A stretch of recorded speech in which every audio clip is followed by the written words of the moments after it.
ഗുരുർബ്രഹ്മാ ഗുരുർവിഷ്ണു ഗുരുർദേവോ മഹേശ്വരഃ ഗുരു സാക്ഷാത് പരം ബ്രഹ്മ തസ്മൈ ശ്രീ ഗുരവേ നമഃ.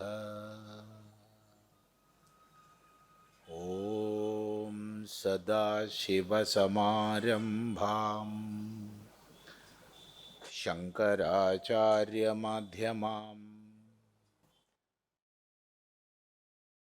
പര്യന്താം വന്ദേ ഗുരുപരമ്പരാം. ഓം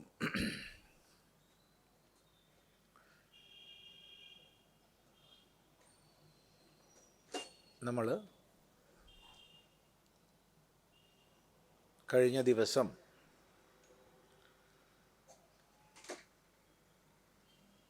ശ്രീമദ് ഭഗവത്ഗീതയിലെ 6-ാം അധ്യായത്തിലെ 9-ാം ശ്ലോകമാണ് ശ്രദ്ധിച്ചത്. അവിടെ പറഞ്ഞു, സുഹൃത്തായാലും മിത്രമായാലും ശത്രുവായാലും ഉദാസീനനായാലും മധ്യസ്ഥനായാലും ദ്വേഷ്യനായാലും ബന്ധുവായാലും ഇനി സാധുവാകട്ടെ പാപനാകട്ടെ, അവരിലെല്ലാം തന്നെ സമബുദ്ധിയായവൻ, എല്ലാവരിലും സമത്വത്തെ ദർശിക്കുന്നവൻ വിശിഷ്ടനാകുന്നു എന്ന് പറഞ്ഞു. ഇതെല്ലാം നമ്മൾ ചേർത്ത് വായിക്കേണ്ടുന്നത് യോഗാരൂഢൻ ആര് എന്നത് വിശദീകരിക്കുന്നതിൻ്റെ ഭാഗമായിട്ടാണ്. അപ്പം ഈ സമത്വം, ഈ സമബുദ്ധിയിലേക്ക് ഉയർന്നവർ നമുക്കിവിടുന്ന് പ്രസംഗിക്കാൻ വളരെ എളുപ്പമാണ്. എന്നാൽ സ്വജീവിതത്തിൽ മാനാപമാനങ്ങളിൽ തുല്യത, ശീതോഷ്ണ സുഖ ദുഃഖേഷു സമത്വം, ഇത് സ്വജീവിതത്തിൽ പ്രാപിക്കുക വിഷമമാണ്, കഠിനമാണ്. അനേക ലക്ഷം പേരിൽ ഒരാൾ ആ ഒരു പദത്തിലേക്ക് ഉയരാം. എന്നാൽ ഉയരാം, അപ്രാപ്യമാണെന്ന് ഒരിക്കലും പറയരുത്, ദുഷ്പ്രാപ്യമാണെന്നേ പറയാൻ പാടുള്ളൂ. അഥവാ അപ്രാപ്യമാണെങ്കിൽ ശാസ്ത്രത്തിലും സാധനയിലും ഗുരുവിലും ഒന്നും ഒരർത്ഥമില്ല. ശാസ്ത്രത്തിൻ്റെ ആവശ്യമില്ല, സാധനയുടെ ആവശ്യമില്ല, ഗുരുവിൻ്റെ ആവശ്യമില്ല. അഥവാ അപ്രാപ്യമായിരുന്നെങ്കിൽ. അതുകൊണ്ടാണ് ഈയൊരു സമത്വ ദൃഷ്ടി അപ്രാപ്യമല്ല, ദുഷ്പ്രാപ്യമാണ്, വളരെ ക്ലേശിച്ച് നേടേണ്ടതാണ്. അതുകൊണ്ട് എന്ത് വേണം? ജീവിതത്തിൽ ഉയർന്നൊരു ലക്ഷ്യം കൈവന്നു കഴിഞ്ഞാൽ ആ ലക്ഷ്യത്തിലേക്ക് എത്താനുള്ള മാർഗത്തിൽ ചരിക്കണം. മനുഷ്യ ജീവിതത്തെ ഇത് മാത്രമാണ് സാർത്ഥകമാക്കുന്നത്. ഏതൊരു വ്യക്തിയായാലും മനുഷ്യനെ സംബന്ധിച്ച് വ്യക്തമായൊരു ലക്ഷ്യബോധം വേണം.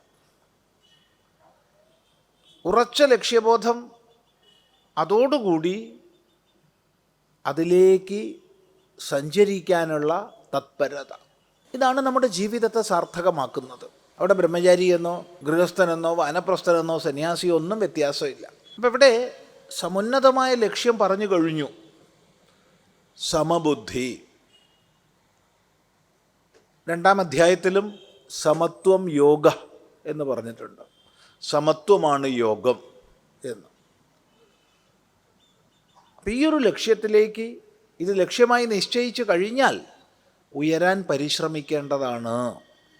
അതാണ് തുടർന്ന് ഭഗവാൻ നമ്മളോട് പറയുന്നത്. നോക്കൂ, യോഗി യുഞ്ജീത സതതം ആത്മാനം രഹസി സ്ഥിതഃ ഏകാകീയത ചിത്താത്മാ നിരാശീര പരിഗ്രഹ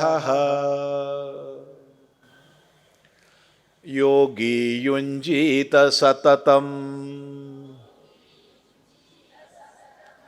ആത്മാനം രഹസി സ്ഥിതഃ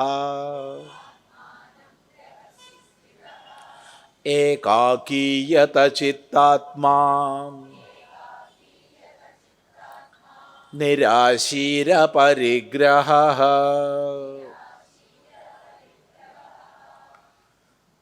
അതുകൊണ്ട് ഈയൊരു സമത്വമാകുന്ന പരമദർശനത്തിലേക്ക് ഉയരുന്നതിനായിട്ട് യോഗി, യോഗസാധന ചെയ്യുന്ന ആൾ, സതതം ആത്മാനം യുഞ്ജീത, സതതം എപ്പോഴും, ആത്മാനം തന്നെ, യുഞ്ജീത, യുഞ്ജീത എന്ന് പറഞ്ഞാൽ യോജിപ്പിക്കൂ, ചേർക്കൂ, എപ്പോഴും തന്നോട് ചേർന്നവനാകാൻ യത്നിക്കൂ. ആത്മാനം എന്ന് പറഞ്ഞാൽ തന്നെ, തന്നെ യോജിപ്പിക്കൂ എന്നാണ് പറയുന്നത്, യുഞ്ജീത. അവിടെ വളരെ ശ്രദ്ധേയമായ പദം സതതം, എപ്പോഴും. താത്പര്യം, നമ്മുടെയൊക്കെ ജീവിതത്തിൽ നിരന്തരം ദ്വന്ദ്വാനുഭവങ്ങളിലൂടെയാണ് നമ്മൾ കടന്നു പോകുന്നത്. സാഹചര്യങ്ങൾ മാറിക്കൊണ്ടേയിരിക്കും. അനുകൂലമാകട്ടെ പ്രതികൂലമാകട്ടെ, അവ സുഖകരമോ ദുഃഖകരമോ ആകട്ടെ, നമ്മുടെയൊക്കെ ജീവിതം നിരന്തരം ദ്വന്ദ്വാത്മകങ്ങളായ സാഹചര്യങ്ങളിലൂടെ കടന്നു പോകുന്നതാണ്. മനുഷ്യൻ ആദ്യം വേണ്ടത് നമ്മുടെ ജീവിതത്തിൽ വന്നു ചേരുന്ന ദ്വന്ദ്വാനുഭവങ്ങളെ, ദ്വന്ദ്വ സാഹചര്യങ്ങളെ സമചിത്തതയോടെ അഭിമുഖീകരിക്കാനുള്ള സന്നദ്ധത വേണം, കെൽപ്പ് വേണം. അതാണ് ആദ്യം വേണ്ടത്. അതുകൊണ്ട് സതതം, എപ്പോഴും എന്ന പദം വളരെ ശ്രദ്ധയോടുകൂടി കാണേണ്ടതാണ്. കാരണം ബാഹ്യ സാഹചര്യങ്ങളെല്ലാം അനുകൂലമാകുമ്പോൾ സാധനാനിഷ്ഠനാവാൻ ആർക്കും കഴിഞ്ഞെന്ന് വരും. പക്ഷേ ബാഹ്യങ്ങളായ സംഘർഷങ്ങളും അവയുടെ ഫലമായുള്ള ആന്തരികമായ സമ്മർദ്ദങ്ങളും വരുമ്പോൾ അതുവരെ വളരെ കഷ്ടപ്പെട്ട് സഞ്ചയിച്ചു കൊണ്ടുവന്ന സാധനാ സംസ്കാരം മുഴുവൻ വീണുടഞ്ഞ് തകർന്നു പോകും. ഇതാണ് സാമാന്യസ്ഥിതി. അതിനുള്ള നിമിത്തങ്ങൾ ജീവിതത്തിൽ വന്നുകൊണ്ടിരിക്കും. ഇതാദ്യം നമ്മൾ മനസ്സിലാക്കണം. ഇവിടെ നമുക്ക് വേണ്ടൊരു കാഴ്ചപ്പാട്, നമുക്ക് സ്വീകരിക്കേണ്ടത് സ്വീകരിക്കാം, തള്ളേണ്ടവർക്ക് തള്ളാം. പക്ഷെ നമുക്ക് വേണ്ടൊരു കാഴ്ചപ്പാട്, നമ്മുടെ ദൃഷ്ടിയിൽ ഉയരേണ്ടുന്നവർക്ക് മാത്രമേ പരീക്ഷയുണ്ടാകൂ എന്നുള്ളതാണ്. ജീവിതത്തിൽ ഉയർച്ച ആവശ്യമുള്ളവർക്കേ പരീക്ഷയുണ്ടാവുള്ളൂ. ജീവനുള്ളവർക്ക് മാത്രമേ പ്രതിസന്ധികളും വെല്ലുവിളികളും ഉണ്ടാവുള്ളൂ. ഇപ്പോൾ വെല്ലുവിളി ഉണ്ടാവുന്നു, പ്രതിസന്ധി ഉണ്ടാവുന്നു എന്നുള്ളത് നല്ല ലക്ഷണമാണ് അല്ലേ? ഒരു നിർജീവമായ ചുമരിനോ തൂണിനോ എന്തെങ്കിലും പ്രതിസന്ധിയോ ആരെങ്കിലും അതിനെ വെല്ലുവിളിക്കുമോ? ഇല്ല, ഒരിക്കലും ഇല്ല. നമ്മളടിച്ച് പൊട്ടിച്ചെന്ന് വരും ഒരു തൂണൊക്കെ, പക്ഷെ അതിനെ വെല്ലുവിളിക്കാറില്ല. ജീവിതത്തിൽ വെല്ലുവിളി ഉണ്ടാകുന്നു, പ്രതിസന്ധി ഉണ്ടാകുന്നു എന്ന് പറയുമ്പോൾ അത് സജീവത അവിടെ ഉണ്ടെന്നുള്ളതിൻ്റെ സൂചനയാണ്. അത് ശ്രദ്ധിക്കുക. ഇത്രയും നമ്മൾ ഉൾക്കൊണ്ട് കഴിഞ്ഞാൽ ധീരതയോടുകൂടി നമുക്ക് ജീവിത സാഹചര്യങ്ങളെ അഭിമുഖീകരിക്കാം. അല്ലെങ്കിൽ നമ്മൾ തകർന്നു പോകും, തളർന്നു പോകും പലപ്പോഴും. അതുകൊണ്ട് സതതം, എപ്പോഴും, ജീവിതത്തിൽ മാറി വരുന്ന ഏത് സാഹചര്യത്തിലും മാറാതെ സതതം ആത്മാനം യുഞ്ജീത, തന്നെ ഘടിപ്പിക്കൂ. നമ്മളെ ഘടിപ്പിക്കാൻ വേണ്ടി ശ്രമിക്കുമ്പോഴാണ് വേറൊരു സാഹചര്യം വരുന്നത്. വളരെ ചെറിയൊരു കൊതുക് ഓങ്കാരം ജപിച്ചുകൊണ്ട് അടുത്ത് വന്നാൽ മതി. എന്താ സ്ഥിതി? ഒരു കൊതുക്, വളരെ ചെറിയൊരു കൊതുക് ഒരു ഓങ്കാരം ജപിച്ചുകൊണ്ട് അടുത്ത് വന്നാൽ അവിടെ നിന്നു, സാധനയൊക്കെ നിന്നു. പിന്നെ അതിനെ പിടിച്ച് അതിനെ കൊല്ലണ വരെ മനസ്സ് വേറെയായി. ചിലരതിൻ്റെ പിന്നാലെ ഓടിപ്പോണിട്ട് കൊല്ലുന്ന ആൾക്കാരൊക്കെ ഉണ്ട്. ഈ കൂട്ടത്തിലാരും അങ്ങനെ ഇല്ല, പക്ഷേ പുറമേ അങ്ങനെ പലരുണ്ട്. ചെറിയേ ഉള്ളൂ. പിന്നെ വലിയ മൂർഖനെ കുറിച്ചൊന്നും പറയേണ്ടതില്ലല്ലോ.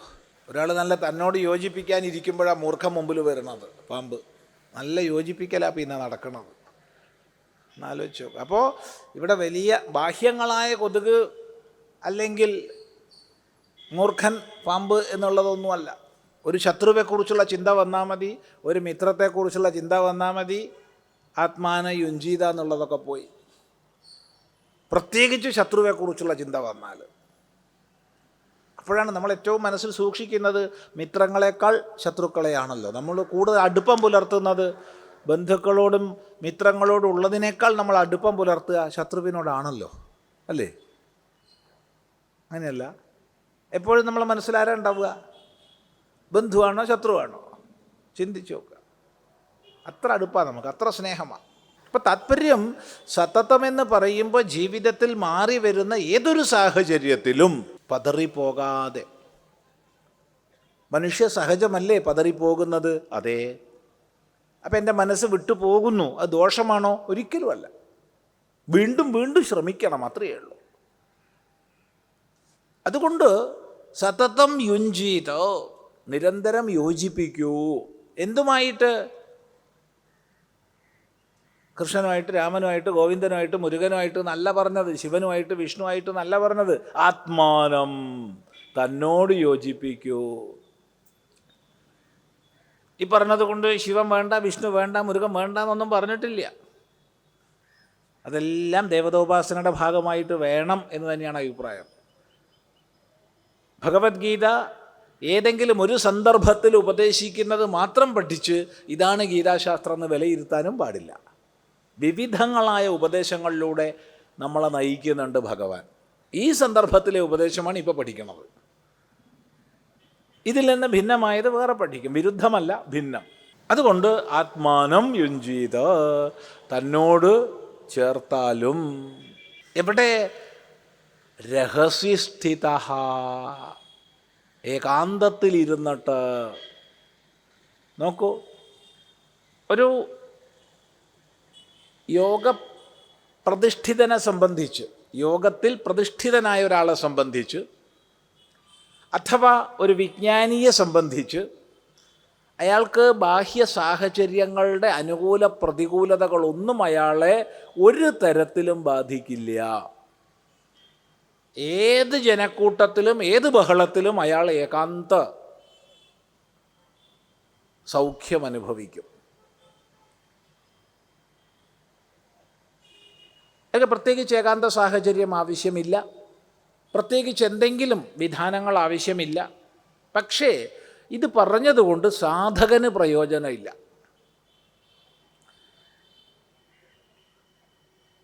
സിദ്ധൻ്റെ അവസ്ഥയും സാധകൻ്റെ സാധനയും ഭിന്നങ്ങൾ തന്നെയാണ്. സിദ്ധന് ഇപ്പോൾ ക്രോധമില്ല എന്ന് പറഞ്ഞാൽ സാധകൻ അതുകൊണ്ട് പ്രയോജനമില്ല. അയാൾക്ക് ക്രോധമുണ്ട്. അയാൾ വിവേകത്തോടു കൂടി ക്രോധത്തെ ജയിക്കാൻ പരിശ്രമിക്കണം. ഉദാഹരണത്തിന് പറഞ്ഞെന്ന് മാത്രം. അപ്പോൾ സാധകനെ സംബന്ധിച്ച് സാഹചര്യങ്ങളുടെ അനുകൂലതകൾ ആവശ്യമാണ്.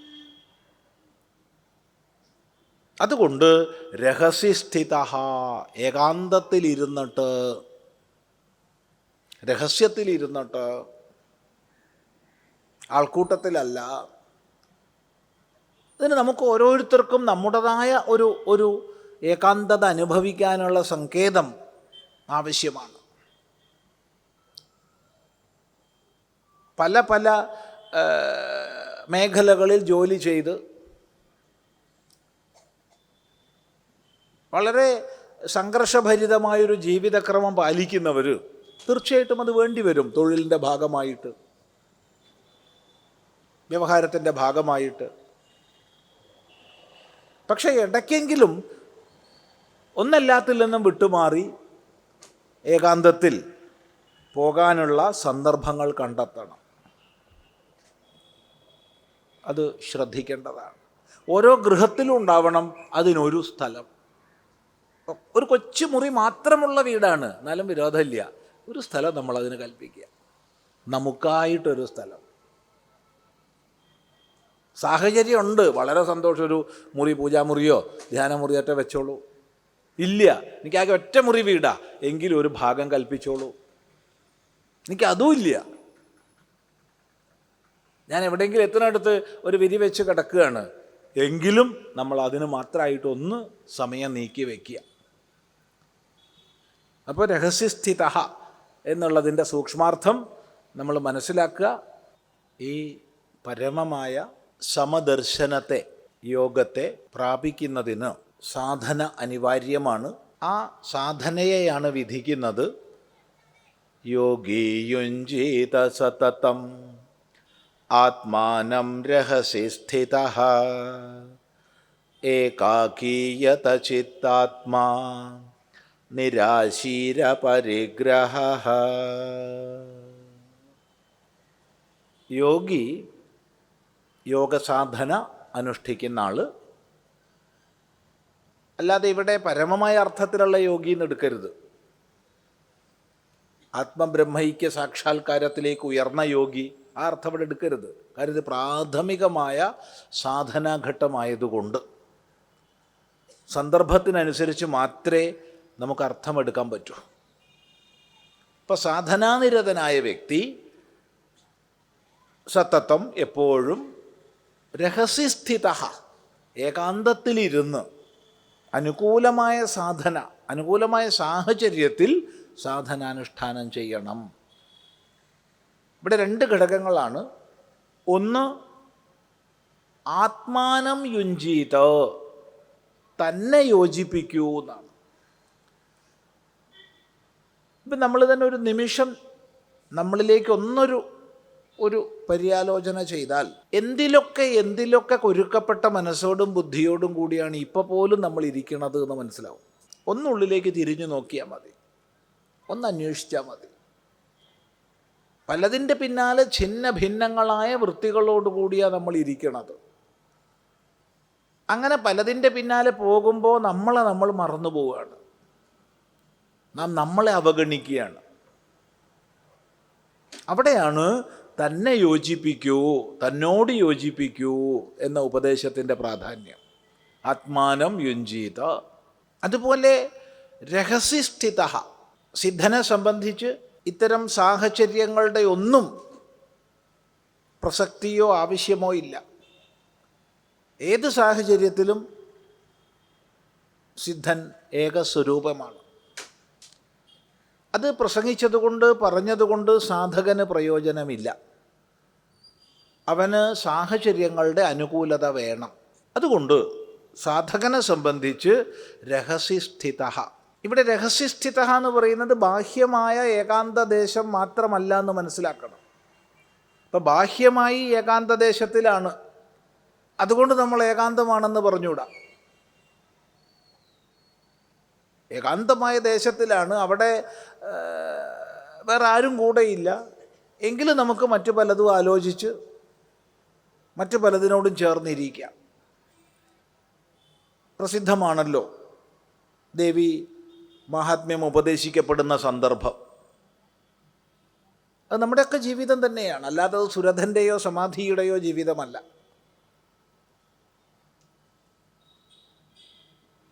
യുദ്ധത്തിൽ പരാജയപ്പെട്ട് രാജപദവിയിൽ നിന്ന് ഗ്രാമത്തിലേക്ക് ഒതുങ്ങേണ്ടി വന്ന രാജാവ്, ശത്രു രാജാവിൻ്റെ ഔദാര്യം കൊണ്ട് ജീവൻ രക്ഷപ്പെട്ടു, അത്രയേ ഉള്ളൂ. അങ്ങനെ രാജാവായൊരു മഹാരാജ്യം ഭരിച്ച ആള് ഗ്രാമത്തിൻ്റെ അധികാരിയായി മാറി, അതും ശത്രു രാജാവിൻ്റെ കൃപ കൊണ്ട്. പക്ഷെ അപ്പോഴാണ് ജീവിത യാഥാർത്ഥ്യങ്ങൾ അയാൾ ഉൾക്കൊള്ളുന്നത്. പണ്ടത്തെ പോലെ പത്നിക്കിപ്പോൾ വേണ്ട, പണ്ടത്തെ പോലെ മക്കൾക്കിപ്പോൾ വേണ്ട, ഭൃത്യന്മാരാരും മുമ്പത്തെ പോലെ തന്നെ മാനിക്കുന്നില്ല, താൻ എല്ലാ പ്രകാരത്തിലും തിരസ്കൃതനാകുന്നു. അങ്ങനെ മടുത്തിട്ടാണ് വീട് വിട്ടു പോകുന്നത്. ഇനി ഭാഗത്തേക്കില്ല. പക്ഷെ അയാൾക്ക് എല്ലാവരോടും യാത്ര പറഞ്ഞു പോകാനോ അവരെ അഭിമുഖീകരിക്കാനോ ഉള്ള തൻ്റെ ഇടമില്ല. അതുകൊണ്ട് ഒളിച്ചു പോവുകയാണ് വീട്ടിൽ നിന്ന്.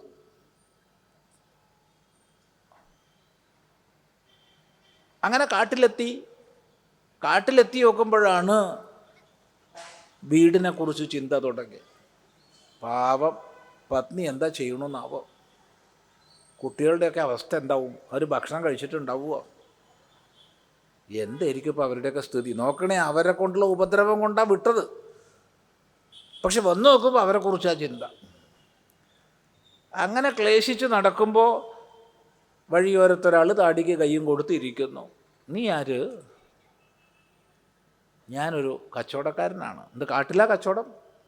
അങ്ങനെയല്ല, വലിയ കച്ചവടക്കാരനായിരുന്നു. എൻ്റെ പേര് സമാധി എന്നാണ്. പക്ഷേ നല്ല കച്ചവടമൊക്കെ ഉണ്ടായിരുന്ന അവസ്ഥയിൽ നിന്ന് പതുക്കെ താഴോട്ട് വന്നു, വരുമാനം കുറഞ്ഞു. അങ്ങനെ വരുമാനമൊക്കെ ഒന്ന് കുറഞ്ഞപ്പോൾ വീട്ടുകാർ, മക്കൾ, പത്നി എല്ലാം കൂടി ചവിട്ടി പുറത്താക്കി. നോക്കണേ, ആദ്യമുള്ള ആൾക്ക് ഒളിച്ചു പോരേണ്ടി വന്നു. ഇയാൾക്ക് ആ ഒരു വിഷമം പോലും ഉണ്ടായിട്ടില്ല. അതും കൂടി തീർത്തു കൊടുത്തു. പത്നിയും മക്കളും ചവിട്ടി പുറത്താക്കിയതാ. ഒരു വിഷമം ഉണ്ടായിട്ടില്ല വീട്ടിൽ നിന്ന് പുറത്തെത്താൻ. ആലോചിച്ച് നോക്കോ, എന്തൊരു ഭാഗ്യം നോക്കൂ. അങ്ങനെയാണ്. പിന്നെ നീ എന്താ താടിക്ക് കൈയും കൊടുത്ത് ആലോചിച്ചിരിക്കണത്? അതല്ലേ പ്രശ്നം. ഇവിടെ വന്നു നോക്കുമ്പോൾ എൻ്റെ ചിന്ത അവരെക്കുറിച്ചാ. പാവം പത്നീൻ്റെ കാലിന് വേദനയായിട്ടുണ്ടാവുമോ, എന്നെ ചവിട്ടിയപ്പോൾ, എന്നെ പിടിച്ച് ഉന്തിയപ്പോൾ മക്കളുടെ കൈക്ക് വേദനയായിട്ടുണ്ടാവുമോ, ഇതൊക്കെയാണ് ഇപ്പം എൻ്റെ ആലോചന. എന്താ അപ്പോൾ അത്? എനിക്കും അങ്ങനെ തന്നെയാണ് സ്ഥിതി.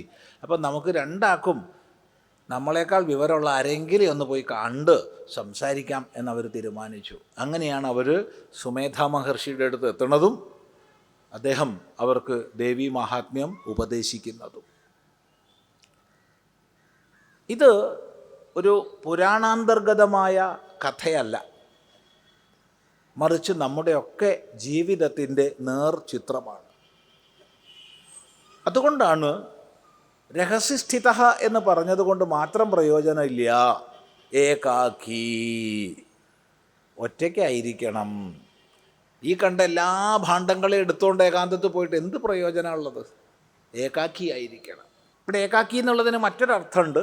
വേദം കർമ്മജ്ഞാനകാണ്ഡങ്ങളിൽ വിഭക്തമാണ്. കർമ്മകാണ്ഡവും ജ്ഞാനകാണ്ഡവും. കർമ്മകാണ്ഡം സംഹിത ബ്രാഹ്മണാത്മകമായത്, അത് കർമ്മങ്ങളെ വിധിക്കുന്ന ഭാഗമാണ്. വിവിധങ്ങളായ ദേവതാ സ്തുതികളും ദേവതാ മഹിമകളുമുണ്ട്. എങ്കിലും വിവിധങ്ങളായ കർമ്മങ്ങൾ, യജ്ഞങ്ങൾ, യാഗങ്ങൾ അവിടെ പ്രതിപാദിക്കപ്പെടുന്നു. അത്തരം കർമ്മങ്ങളിലൊക്കെ തന്നെ പുരുഷനാണെങ്കിൽ കൂടെ പത്നിയും, സ്ത്രീയാണെങ്കിൽ കൂടെ പതിയും അനിവാര്യമാണ്. പതിയും പത്നിയും ഒത്തുചേർന്നിട്ട് മാത്രമേ വൈദിക കർമ്മങ്ങളെ ചെയ്യാൻ സാധിക്കൂ. പ്രത്യേകിച്ചും കാമ്യകർമ്മങ്ങളെ, അല്ലാതെ വയ്യ. എല്ലാ കാമ്യകർമ്മങ്ങൾക്കും പത്നി സമേതനായിട്ടാണ് ചെയ്യുക, അഥവാ പതി സമേതയായിട്ടാണ് ചെയ്യുക. എന്ന് മാത്രമല്ല, ചില വിധാനങ്ങളിൽ രണ്ടുപേരുടെയും വസ്ത്രം കൂട്ടിക്കെട്ടുന്ന ക്രിയ വരെ ഉണ്ട്. അതുപോലെ സമാസനത്തിലിരിക്കുന്ന ക്രിയകളുണ്ട്, ഏകാസനത്തിലിരിക്കുന്ന ക്രിയകളുണ്ട്. രണ്ടുപേരും ഒരാസനത്തിൽ ഇരുന്നു കൊണ്ട് ചെയ്യേണ്ടുന്നത്. ഇനി അല്ലെങ്കിൽ രണ്ടാസനങ്ങളാണെങ്കിൽ പരസ്പരം ബന്ധിപ്പിച്ചുകൊണ്ട്. അത്ര പോലും ഏകാക്കിയല്ല കർമ്മകാണ്ഡി. അപ്പോൾ ഇവിടെ ഏകാക്കി എന്ന് പറയുമ്പോൾ തീർച്ചയായിട്ടും സന്യാസചര്യയെ സ്വീകരിച്ച ആളെയാണ് സൂചിപ്പിക്കുന്നത്. അഥവാ കർമാചരണത്തിൽ പത്നി സഹായം അനിവാര്യമാണെങ്കിലും ജ്ഞാനവിചാരത്തിൽ പത്നി സഹായം ആവശ്യമില്ല. നമുക്ക് ഒന്നിച്ച് ആത്മവിചാരം ചെയ്യാം. അങ്ങനെയുണ്ടോ? നീ വരൂ, നമുക്ക് ഒന്നിച്ചിരുന്നിട്ട് ആത്മവിചാരം ചെയ്യണത് ഒറ്റയ്ക്കാണ്. ഒന്നിച്ചൊരാസനത്തിൽ ഇരുന്നാലും വിചാരം ഒറ്റയ്ക്കാണ്. കർമ്മം അതുപോലെയല്ല, കർമ്മം ഒന്നിച്ചാണ്. അത് ശ്രദ്ധിക്കുക. അതുകൊണ്ട് ഇവിടെ ആത്മാനം യുഞ്ചീത എന്നുള്ളിടത്ത് ഏകാക്കിയാണ്. അവിടെ മറ്റൊരാളുടെ സഹായം ആവശ്യമില്ല. അവിടെ പത്നി സമേതനല്ല, പതി സമേതയല്ല, ഏകാക്കിയാണ്. ഒരർത്ഥം. രണ്ടാമത്തെ അർത്ഥം ഏകാന്തത്തിൽ ഇരിക്കുന്നു എന്ന് പറഞ്ഞുകൊണ്ട് പ്രയോജനമില്ല, ഏകാഗിയായിരിക്കണം. ഈ രണ്ടർത്ഥങ്ങളും ചിന്തിക്കുക.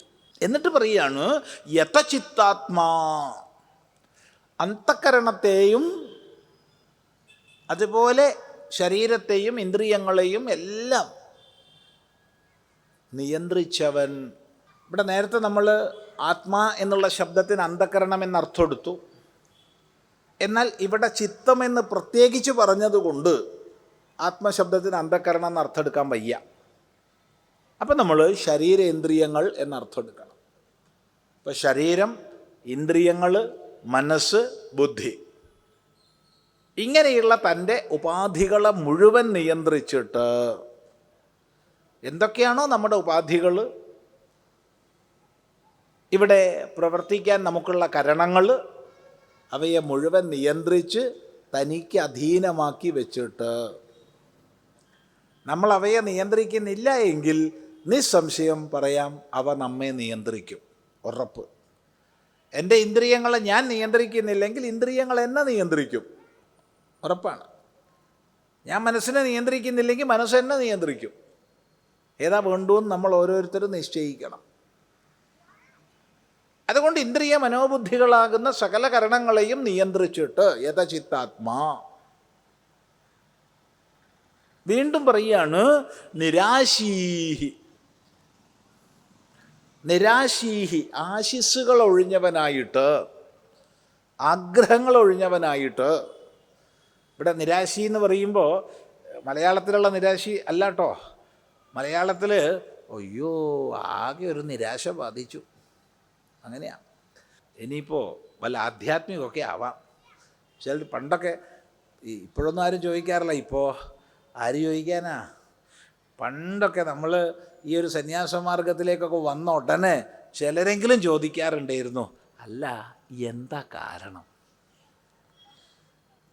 എന്താ പറ്റിയേ എന്നുവെച്ചാൽ ഇതിൻ്റെ അർത്ഥം വല്ല പ്രേമനൈരാശ്യം ഉണ്ടായോ, അല്ല വല്ല സ്വത്ത് സമ്പത്താറ്റോ നഷ്ടപ്പെട്ടോ, എന്തപ്പം ഇങ്ങനെ ഒരു തീരുമാനം എടുക്കാൻ കാരണം. വളരെ സഹതാപത്തോടു കൂടി. ഇപ്പോഴും നല്ല ഓർമ്മയുണ്ട്. അങ്ങനെ പലരും അവർ നിന്ദിക്കാനൊന്നും ചോദിക്കുകയല്ല കേട്ടോ, അങ്ങനെ ആരും ധരിക്കരുത്. അവരുടെ സ്നേഹവും സഹാനുഭൂതിയും കൊണ്ട് ചോദിക്കുക. കാരണം അക്കാലത്തൊക്കെ യുവത്വമാണല്ലോ. അപ്പം അതുപോലെ ഇവിടെ നിരാശി എന്ന് പറഞ്ഞാൽ എന്തോ പാവം, എന്തോ നിരാശ വന്നു പോയി, അതുകൊണ്ട് ധ്യാനിക്കാനിരിക്കുക എന്ന് മലയാളത്തിൽ ആരും അർത്ഥം മനസ്സിലാക്കരുത്. എന്ന് മാത്രമല്ല അതിൻ്റെ വിപരീതം മനസ്സിലാക്കുകയും വേണം. ഒന്നിനും കൊള്ളാത്തവന്മാരല്ല ഈ ധ്യാനിക്കാൻ പോണത്, അത് മനസ്സിലാക്കുക. യോഗസാധനകളിൽ പ്രവർത്തിക്കുന്നവർ മറ്റൊന്നിനും കൊള്ളാത്തവരല്ല, എല്ലാത്തിനും കൊള്ളുന്നവരാ. അതുകൊണ്ട് നിരാശീഹി എന്നുള്ളതിന് ആശിസ്സുകൾ ഒഴിഞ്ഞ, ആഗ്രഹങ്ങൾ ഒഴിഞ്ഞ, എനിക്കത് വേണം, ഇത് വേണം, അങ്ങനെ വേണം, ഇങ്ങനെ വേണം എന്ന് പലതിൻ്റെ പിന്നാലെ ഛിന്ന ഭിന്നമായി പോകുന്ന ആശാപ്രതീക്ഷകളില്ലാത്ത, അതാണ് സന്തുഷ്ടനായ നിരാശീഹി. അപരിഗ്രഹ. നേരത്തെ ഏകാക്കി എന്നുള്ളതിന് സന്യാസി എന്നൊരർത്ഥം പറഞ്ഞു. അതുപോലെ അപരിഗ്രഹ എന്നുള്ളതിനും സന്യാസി എന്നൊരർത്ഥം പറയാം. അപ്പം നമുക്ക് തോന്നി ഇത് നമ്മളെ ബാധിക്കുന്നതല്ലല്ലോ, നമ്മളെ സംബന്ധിക്കുന്നതല്ലല്ലോ എന്ന് ചിലപ്പോൾ തോന്നിയേക്കാം. അതുകൊണ്ടല്ലാത്ത അർത്ഥവും പറയാം. പലതിനെ പരിഗ്രഹിച്ച് വെച്ചിരിക്കുന്ന ഭാവം ഇല്ലാത്തവൻ. അപ്പം നമ്മൾ ഓരോരുത്തരും ഈ ഇരിക്കുന്നവർ മാത്രം ഒന്ന് ചിന്തിക്കുക. ഈ ഓൺലൈൻ പർച്ചേസ് വന്നതിന് ശേഷം, ഓൺലൈൻ സാധനങ്ങൾ വാങ്ങാൻ തുടങ്ങിയതിന് ശേഷം ആരും പുറത്താരോടും പറയണ്ട, സ്വയം ഒന്ന് വിലയിരുത്തിയാൽ മതി. നമ്മൾ കഴിഞ്ഞ ഒരു വർഷം മേടിച്ച എത്ര സാധനങ്ങൾ നമുക്ക് ആവശ്യമുള്ളതാണ്? എന്തായിരിക്കും മറുപടി? പകുതിയും ആവശ്യമില്ലാത്താവും. പരസ്യങ്ങൾ കാണുമ്പം തോന്നും ഇതെനിക്ക് കിട്ടിയാൽ തരക്കേടില്ലല്ലോ, അതുകൊണ്ട് ഉപയോഗം ഉണ്ടാവും എന്ന് തോന്നും. അങ്ങനെ പരസ്യങ്ങളിൽ പെട്ട് നമ്മൾ, കാരണം അവിടെ തൻ്റെ വിരൽത്തുമ്പിലാണ് വസ്തു കിട്ടുന്നത്. കടയിൽ പോണ്ട, അങ്ങ് പോണ്ട, ഇങ്ങ് പോണ്ട, എവിടെയും പോണ്ട, അങ്ങനെ വാങ്ങിച്ചു കൂട്ടും. കൂട്ടി അവസാനം വീടും മുറിയൊക്കെ നിറഞ്ഞ് അപ്പോഴാണ് ആലോചിക്കണത് ഇതൊക്കെ എന്തിനാ ഞാൻ മേടിച്ചേ, വിട്ടുകൊടുക്കാൻ തോന്നുമോ, അതൊട്ട് ഇല്ലേന്നു. എന്നിട്ട് അതിൻ്റെ ഒരു അടിമയായിട്ട് കഴിയുക. ഇങ്ങനെ നമ്മൾ ഓരോന്നിനെ അതെനിക്ക് വേണം, ഇതെനിക്ക് വേണം എന്ന് വിചാരിച്ച് പരിഗ്രഹിച്ച് പോവുകയാണ്. അപ്പോഴാണ് ഭഗവാൻ പറയുന്നത് ആത്മാനം യുഞ്ജീത അപരിഗ്രഹ. പരിഗ്രഹം ഒഴിഞ്ഞവനായിട്ട് തന്നെ ഘടിപ്പിക്കൂ. നമ്മുടെ ചിന്തയും ശ്രദ്ധയും സങ്കല്പവും എത്ര കാലം പുറമേക്ക് ഓടുന്നുണ്ടോ അത്രയും താൻ അപ്രസക്തമാണ്. എപ്പോൾ തന്നിലേക്ക് താൻ തിരിയുന്നുവോ അപ്പോൾ ബാഹ്യമായത് ക്രമേണ അപ്രസക്തമായി വരും. ഇത് ഈ റെയിൽവേ ഗേറ്റ് കീപ്പർ സൂക്ഷിക്കുന്ന ആ വെളിച്ചം പോലെയാണ്. പണ്ടൊക്കെ മണ്ണെണ്ണ കത്തിച്ചിട്ടാണ് അത് ജ്വലിപ്പിക്കാറ്. ഇപ്പം അതല്ല, ഇപ്പോൾ ഇലക്ട്രോണിക്കാണ്, ബാറ്ററിയിൽ പ്രവർത്തിക്കുന്നതാണ്. പക്ഷെ സാധനവും സിദ്ധാന്തമൊക്കെ ഒന്ന് തന്നെയാണ്. എൻജിൻ കടന്നു പോകുന്നവരെ അത് പുറത്തോട്ട് കാണിക്കും വെളിച്ചം. എൻജിൻ കടന്നു പോയി കഴിഞ്ഞാലോ ഉടനെ തിരിച്ചു പിടിക്കും. ഇത്രയേ ഉള്ളൂ. ഇപ്പോഴുണ്ട് റെയിൽവേ ഗേറ്റുകളിൽ. അപ്പോൾ ദൂരെ നിന്ന് ട്രെയിൻ വരുമ്പോഴത്തേക്ക് ഇയാൾ തയ്യാറായി നോക്കും. കാരണം ട്രെയിനിൻ്റെ പൈലറ്റ് കാണണം, ലോക്കോ പൈലറ്റ് കാണണം ഇവിടെ ഗേറ്റ് കീപ്പർ ഉണ്ടെന്ന്. എൻജിൻ പാസ് ചെയ്ത് കഴിഞ്ഞാൽ ഉടനെ തിരിച്ചു പിടിക്കും. എന്തിനത്? ഇനി ഗാർഡ് കാണണം ഇവിടെ ആളുണ്ട് എന്നുള്ളത്. അത് തിരിച്ചല്ല, അങ്ങോട്ടല്ല പിടിക്കേണ്ടത്, ഇങ്ങോട്ടാണ് പിടിക്കേണ്ടത്, എന്നാലേ മനസ്സിലാവുള്ളൂ. പുറത്തോട്ട് പിടിക്കുന്ന സമയത്ത് ഈ ഭാഗം കാണില്ല, ഇങ്ങോട്ട് പിടിക്കുന്ന സമയത്ത് പുറത്തും കാണില്ല. അപ്രസക്തമായി. ഇത് തന്നെയാണ് നമ്മുടെ സാധനാ ജീവിതവും. ബാഹ്യ വിഷയങ്ങളിൽ അവിടെ എന്താ, അതെന്താ, ഇതെന്താന്ന് പറഞ്ഞ് പലതിൻ്റെ പിന്നാലെ പരക്കം പായുന്ന കാലത്തോളം താൻ അപ്രസക്തമാണ്. എപ്പോൾ തന്നിലേക്ക് തിരിയുന്നുവോ, തൻ്റെ സ്വരൂപ വിചാരത്തിലേക്ക് ഇറങ്ങുന്നുവോ അപ്പോൾ പുറം അപ്രസക്തമാണ്. ഈ പുറം അപ്രസക്തമായ അവസ്ഥയാണ് അപരിഗ്രഹ. ഇങ്ങനെ പരിഗ്രഹരഹിതനായി ആശകളെ ജയിച്ച് ഇന്ദ്രിയാന്തകരണങ്ങളെ നിയന്ത്രിച്ച് ഏകാക്കിയായി രഹസ്യത്തിൽ ഇരുന്നു കൊണ്ട് യോഗി തന്നെ യോജിപ്പിക്കണം, അതിന് പരിശ്രമിക്കണം. ഇതാണ് ഉപദേശിക്കുന്നത്. അപ്പം നേരത്തെ പറഞ്ഞു, സിദ്ധനെ സംബന്ധിച്ച് സാഹചര്യങ്ങളൊന്നും പ്രസക്തമല്ല, എല്ലായിടത്തും ഒരുപോലെയാണ്.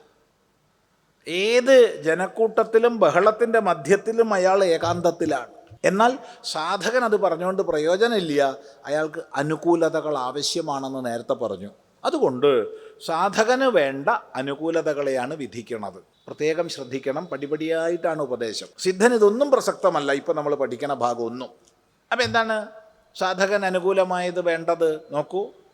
ശുചൗ ദേശേ പ്രതിഷ്ഠാപ്യ സ്ഥിരമാസനമാത്മനഃ നാത്യുച്ഛ്രിതം നാതിനീചം ചൈലാജിനകുശോത്തരം തത്രൈകാഗ്രം മനഃ കൃത്വാ യതചിത്തേന്ദ്രിയക്രിയഃ ഉപവിശ്യാസനേ യുഞ്ജ്യാത് യോഗമാത്മവിശുദ്ധയേ. ശുചൗ ദേശേ പ്രതിഷ്ഠാപ്യ സ്ഥിരമാസനമാത്മനഃ നാത്യുച്ഛ്രിതം നാതിനീചം ചൈലാജിനകുശോത്തരം തത്രൈകാഗ്രം മനഃ കൃത്വാ യതചിത്തേന്ദ്രിയക്രിയഃ ഉപവിശ്യാസനേ യുഞ്ജ്യാത് യോഗമാത്മവിശുദ്ധയേ. പറയാണ്, ശുചൗ ദേശേ ആത്മനഃ സ്ഥിരം ആസനം പ്രതിഷ്ഠാപ്യ. ശുചിയായ ദേശത്തിൽ തൻ്റെ സ്ഥിരമായ ആസനത്തെ വെച്ചിട്ട്. ആദ്യം പറയുന്നത് ദേശത്തിൻ്റെ ശുദ്ധിയാണ്. ഒരു വിജ്ഞാനിയെ സംബന്ധിച്ച്, യോഗാരൂഢനെ സംബന്ധിച്ച് ശുദ്ധാശുദ്ധങ്ങളൊന്നുമില്ല. അയാൾക്ക് ശുദ്ധവും ഇല്ല അശുദ്ധവും ഇല്ല, അയാൾ ദ്വന്ദ്വാതീതനാണ്. എന്നാൽ സാധകനെ സംബന്ധിച്ച് ഇതെല്ലാം ശ്രദ്ധിക്കണം. അത് പ്രധാനമാണ്. അവിടെ ദേഹശുദ്ധി, വസ്ത്രശുദ്ധി, ആഹാരശുദ്ധി, അങ്ങനെയുള്ള ശുദ്ധികളൊക്കെ പാലിച്ച്, പരിസരശുദ്ധി, അങ്ങനെ പരമാവധി ശുദ്ധമായ സാഹചര്യത്തിൽ ആസനശുദ്ധിയും വേണം. ആ ആസനം വയ്ക്കുന്ന ചുറ്റുപാട് ശുദ്ധമായിരിക്കണം. ഇതെല്ലാം സാധകനെ സംബന്ധിച്ചാണ്, സിദ്ധനെ സംബന്ധിച്ചല്ല എന്ന് ആവർത്തിച്ച് പറയേണ്ടിയിരിക്കുന്നു. കാരണം സാധകന് സാഹചര്യങ്ങളുടെ അനുകൂലതകൾ ആവശ്യമാണ്. അപ്പോൾ ഇവിടെ ശുചിയായ ദേശം എന്ന് പറയുമ്പോൾ 2 തരത്തിൽ ശുചിയായ ദേശമുണ്ട്. ഒന്ന് സ്വഭാവത്താൽ തന്നെ ശുചിയായ ദേശം, 2 സംസ്കാരം കൊണ്ട് ശുചിയാക്കി എടുക്കുന്ന ദേശം. സ്വഭാവത്താൽ തന്നെ ശുചിയായ ദേശം എന്ന് പറഞ്ഞാൽ അങ്ങനെ മാനിക്കപ്പെടുന്ന സ്ഥാനങ്ങളുണ്ട്. ഉദാഹരണം പറഞ്ഞാൽ സമുദ്രതീരം, അല്ലെങ്കിൽ നദീതീരം, അല്ലെങ്കിൽ വനാന്തർഭാഗം, അല്ലെങ്കിൽ പർവ്വതഗുഹ, ഇതൊക്കെ സ്വതവേ ശുദ്ധമാണ്. അവിടെ നമ്മൾ പോയിട്ട് ഒരാൾ കാട്ടിലേക്ക് പോവുക, കയ്യിലൊരു ചൂലും ഒക്കെ ഉണ്ട്. എന്നാട്ടാ പോണത്? ഞാൻ ഉപാസന ചെയ്യാൻ പോവുക. എങ്ങോട്ട്? കാട്ടിലേക്ക്. കാട്ടിലേക്ക് പോകുമ്പോൾ നീ എന്തിനാ ചൂലെടുക്കണത്? അത് സ്വതവേ ശുദ്ധമാണ്, അവിടെയാണ് ഇരുന്നാൽ മതി. അല്ല സ്വാമി, അവിടെ അട്ട ഉണ്ടാവില്ലേ, അതുണ്ടാവില്ലേ, ഇതുണ്ടാവില്ല, ആ ചിന്ത ഉണ്ടെങ്കിൽ നീ അവിടെ പോകണോ? എൻ്റെ വീട്ടിലിരുന്നാൽ പോരെ. അപ്പോൾ സ്വതവേ ശുദ്ധമായത് ഗിരിഗഹ്വരങ്ങൾ, പർവ്വതഗുഹകൾ, നദീപുളിനങ്ങൾ, ഇതൊക്കെയാണ് ആചാര്യന്മാർ പ്രത്യേകമായി ചൂണ്ടിക്കാണിക്കുക. അത്തരം സ്ഥാനങ്ങളിലെത്തുമ്പോൾ മനസ്സ് സഹജമായി തന്നെ ശാന്തതയിലേക്ക് എത്തും. അതുപോലെ തന്നെയാണ് മഹാത്മാക്കളുടെ സന്നിധികൾ, മഹാപുരുഷന്മാരുടെ സമാധിസ്ഥാനങ്ങൾ, അങ്ങനെയൊക്കെ വരും. വലിയ മഹാപുരുഷന്മാർ ഉപാസിച്ച സ്ഥാനങ്ങൾ, അതൊക്കെ സ്വതവേ തന്നെ ശുദ്ധമാണ്. അത് എങ്ങനെയെന്ന് വാക്കുകൊണ്ടൊന്നും വിസ്തരിക്കാൻ പറ്റില്ല, അനുഭവങ്ങളെ കൊണ്ട് തിരിച്ചറിയാനേ പറ്റൂ. ഇനി സംസ്കാരം കൊണ്ട് ശുദ്ധമാക്കിയെടുക്കാം. അടിച്ചുവാരി വൃത്തിയാക്കി വെള്ളം കുടഞ്ഞ് അല്ലെങ്കിൽ ചാണകം തളിച്ച് അങ്ങനെയൊക്കെ ശുദ്ധാക്കിയെടുക്കാം. ഇപ്പോൾ സ്വഭാവതയാ അഥവാ സംസ്കാരത ശുദ്ധമായ സ്ഥലത്ത് അത്തരമൊരു സ്ഥലം തിരഞ്ഞെടുക്കുക. അവിടെ എന്തു ചെയ്യണം? തൻ്റെ ഒരു സ്ഥിരമായ ആസനം സ്ഥാപിക്കണം. തൻ്റെതായ ആസനം, തനിക്കുള്ള ഇരിക്കാനുള്ള ഒരിടം, ആസനം. അതെങ്ങനെയുള്ള ആസനമായിരിക്കണം? അവിടെ ഭഗവാൻ പറയുകയാണ്, നാത്യുച്ഛ്രിതം നാതി നീചം. അധികം പൊക്കമുള്ളതാവരുത്, അധികം താഴ്ന്നതും ആവരുത്. വലിയ പൊക്കമുള്ള ഒരു സ്റ്റൂൾ എടുത്തു കൊണ്ടുപോയിട്ട് അതിൻ്റെ മുകളിൽ ഇരുന്നിട്ടാണ് അവൻ ധാരണാഭ്യാസം ചെയ്യണതെന്ന് പറഞ്ഞാൽ ചിലപ്പോൾ അപകടം പറ്റിയെന്നൊക്കെ വരും. കാരണം സിദ്ധനൊന്നും ആയിട്ടില്ലല്ലോ, സാധകനാണല്ലോ. അപ്പോൾ ചിലപ്പോൾ അവൻ അവിടുന്ന് ഉറങ്ങിപ്പോവുകയോ ഒക്കെ ചെയ്ത് കഴിഞ്ഞാൽ ചിലപ്പോൾ എല്ലാം ഒടിഞ്ഞ് ആശുപത്രിയിലായി എന്ന് വരും. അതുകൊണ്ട് അത്യുച്ഛ്രിതം വേണ്ട, എന്നാൽ അതിനീശം വേണ്ട, ഭൂമിയോട് തൊട്ട് കിടക്കണത് വേണ്ട. നേരത്തെ പറഞ്ഞു സിദ്ധനെ സംബന്ധിച്ച് ഇതൊന്നും പ്രസക്തമല്ല എന്ന്. പക്ഷെ സാധകന് ഇതൊക്കെ പ്രസക്തമാണ്. കാരണം തൻ്റെ ശരീരത്തിൻ്റെ ആനുകൂല്യം വേണം. തൻ്റെ ശരീരത്തിൻ്റെ ആനുകൂല്യം വേണമെന്ന് പറയുമ്പോൾ നമ്മുടെ മൊത്തം നാഡികളിലൂടെ, മനുഷ്യ ശരീരത്തിൽ കോടിക്കണക്കിനായ നാഡികളുണ്ട്. ഔപനിഷദമായ വാക്യങ്ങൾ ശ്രദ്ധിച്ചാൽ 72,72,10,201 നാഡികളാണ് ഒരു മനുഷ്യദേഹത്തിലുള്ളത്. 72,72,10,201. അപ്പം ഇത്രയും നാഡികളിലൂടെ വ്യാപിച്ചിട്ടാണ് വ്യാനനിരിക്കുന്നത്. ദേഹം മുഴുവൻ വ്യാപിച്ചിട്ടാണ് വ്യാനനിരിക്കുന്നത്. ഈ വ്യാനൻ്റെ പ്രവാഹം വാസ്തവത്തിൽ ഒരു വൈദ്യുത പ്രസരണത്തോട് നമുക്ക് ഉപമിക്കാം. സകല നാഡികളിലൂടെയും അതിസൂക്ഷ്മമായ വൈദ്യുത പ്രസരണം നടക്കുന്നുണ്ട്. അതുകൊണ്ട് തന്നെ സാധനയുടെ പ്രാഥമിക ഘട്ടങ്ങളിലൂടെ കടന്നു പോകുന്നവർ വൈദ്യുത പ്രതിരോധകവും താപപ്രതിരോധകവുമായ ഒരു ആസനം ഉപയോഗിക്കണം. അത് ഇലക്ട്രിക് ഇൻസുലേറ്റർ ആയിരിക്കണം, തെർമൽ ഇൻസുലേറ്റർ ആയിരിക്കണം, താപപ്രതിരോധകമായിരിക്കണം, വൈദ്യുത പ്രതിരോധകമായിരിക്കണം. വൈദ്യുതി കടന്നു പോകുന്നതാവരുത്, താപം കടന്നു പോകുന്നതാവരുത്. അങ്ങനെയുള്ളൊരാസനം തിരഞ്ഞെടുക്കണം. ഇതൊന്നും നേരത്തെ പറഞ്ഞു, ഇതൊന്നും മഹാത്മാക്കൾക്ക് ഇത് ബാധകമേ അല്ല, സാധകനിത് ശ്രദ്ധേയമാണ്. അതുകൊണ്ട് ഭൂമിയോട് ചേർന്നതാവരുത്. നല്ലത് ഒരു പലകയോ മറ്റോ ആണ് ഏറ്റവും നല്ലത്. പക്ഷെ അത് ഇളകി കളിക്കരുത്. അതുകൊണ്ട് സ്ഥിരമായിരിക്കണം, സ്ഥിരമായ ആസനമായിരിക്കണം, സ്ഥൈര്യം വേണം. അത് ഇളകി കളിക്കേണ്ടത് അതുമലേക്കേ നമ്മുടെ ശ്രദ്ധ ഉണ്ടാവുള്ളൂ. ആത്മാനം ന യുഞ്ജീത അല്ലേ, ആത്മാനം യുഞ്ജീത എന്നാണ് ഉപദേശം. ഇവിടെ ഇപ്പോൾ ആത്മാവിനെ അല്ല യോജിപ്പിക്കുക, പിന്നെ ആരെയാ യോജിപ്പിക്കുക? പലകേനെയാണ് യോജിപ്പിക്കുക. ആ ഇളക്കം ഇനിയിപ്പോൾ ഇളക്കം തീർത്തിട്ട് വേണമല്ലോ ഇരിക്കാൻ.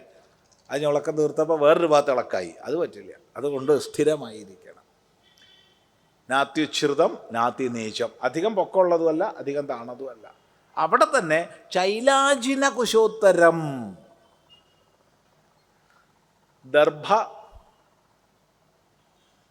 മൃഗത്തോല്, തുണി എന്നിവ വെച്ചിട്ട്, ദർഭ ഒന്നാന്തരം ഇൻസുലേറ്ററാണ്. നല്ല ഉണങ്ങിയ ദർഭ ഒരു തരത്തിലും വൈദ്യുതിയെ പ്രസരിപ്പിക്കില്ല. അതുകൊണ്ടുള്ള ആസനം അടിയിൽ വയ്ക്കുന്നു.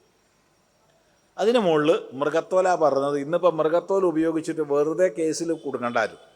മൃഗത്തോൽ ഉപയോഗിക്കണമെന്നിപ്പോൾ പറയാനും വയ്യ.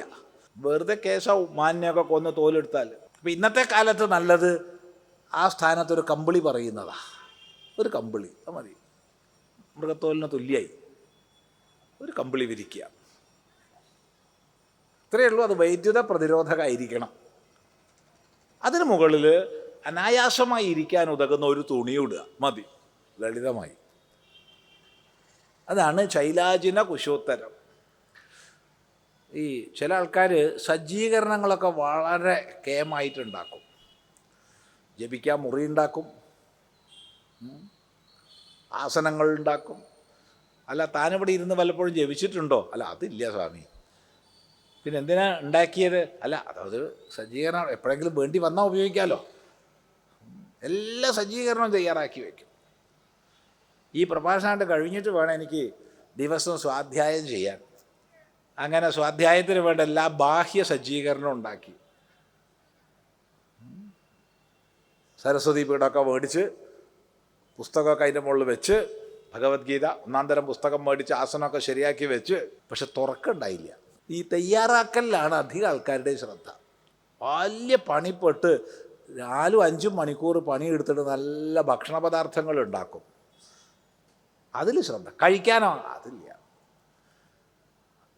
അതുപോലെയാണ് ഇപ്പോൾ അത്. കഴിക്കാനല്ലേ നീ ഉണ്ടാക്കിയത്, ഭക്ഷിക്കാനല്ലേ ഉണ്ടാക്കിയെന്ന് ആസ്വദിച്ച് കഴിക്കണ്ടേ? അതില്ല. അതുകൊണ്ട് ഭഗവാൻ പറയുകയാണ്, തത്ര ഏകാഗ്രം മനഃകൃത്വ. അവിടെ അത് വെറുതെ ആസനം വെക്കാനുള്ളതല്ല. അതിൻ്റെ മുകളിൽ ഇരുന്നിട്ട് എന്ത് ചെയ്യണം? മനസ്സിനെ ഏകാഗ്രമാക്കണം. ഇതാണ് പണി. ഈ ഒരു ആസനത്തിൽ ഇരുന്ന് മനസ്സിനെ ഏകാഗ്രമാക്കണം. എങ്ങനെ? യഥ ചിത്തേന്ദ്രിയക്രിയ, ഇന്ദ്രിയങ്ങളുടെയും അന്തഃകരണത്തിൻ്റെയും ക്രിയകളെ പൂർണ്ണമായി നിയമിച്ചിട്ട്.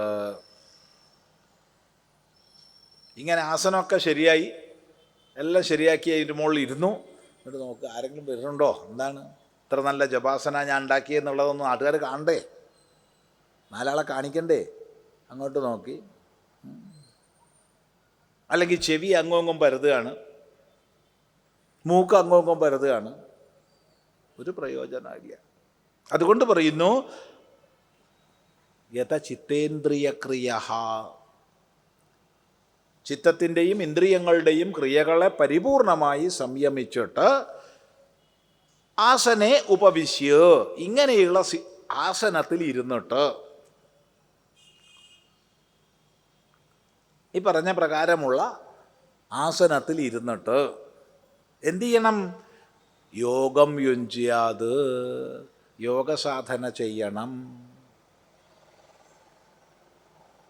തന്നെ തന്നോട് ഘടിപ്പിക്കാൻ പരിശ്രമിക്കണം.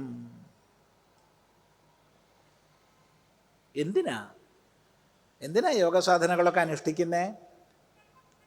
ഒറ്റ ലക്ഷ്യമേ ഉള്ളൂ. അതാണ് പറയണത്, ആത്മവിശുദ്ധയെ, തൻ്റെ ശുദ്ധിക്കായിക്കൊണ്ട്, അന്ധക്കരണത്തിൻ്റെ ശുദ്ധിക്കായിക്കൊണ്ട് സകല സാധനകളിലൂടെയും നമ്മളതിനെ ശൈവമെന്നോ ശാക്തേയമെന്നോ വൈഷ്ണവമെന്നോ എന്ത് പേര് വേണമെങ്കിൽ വിളിച്ചോളൂ, കർമ്മങ്ങളെന്നോ ഉപാസനകളെന്നോ എന്ത് പേര് വേണമെങ്കിൽ വിളിച്ചോളൂ. സാധനകളുടെ മുഴുവൻ ലക്ഷ്യം ഒന്നേ ഉള്ളൂ, അന്ധക്കരണത്തിൻ്റെ ശുദ്ധി, ഏകാഗ്രത. ബാക്കി താനേ ഉണ്ടാവുന്നതാണ്. ഇതേ നമുക്ക് നേടാനുള്ളൂ, വേറൊന്നും നേടാനില്ല. അപ്പം സ്വാമി, ഈശ്വര സാക്ഷാത്കാരം വേണ്ടേ, തത്വസാക്ഷാത്കാരം വേണ്ടേ എന്നൊക്കെ ചോദ്യങ്ങൾ വരും, അറിയാം. സത്വശുദ്ധൗ ധ്രുവാസ്മൃതി. ഈ ശുദ്ധി കൈവന്നു കഴിഞ്ഞാൽ ബാക്കി ആത്മബോധം പ്രകാശിക്കും. സാധകന് സാധനയിലൂടെ നേടേണ്ടത് ഇത് മാത്രമേ ഉള്ളൂ.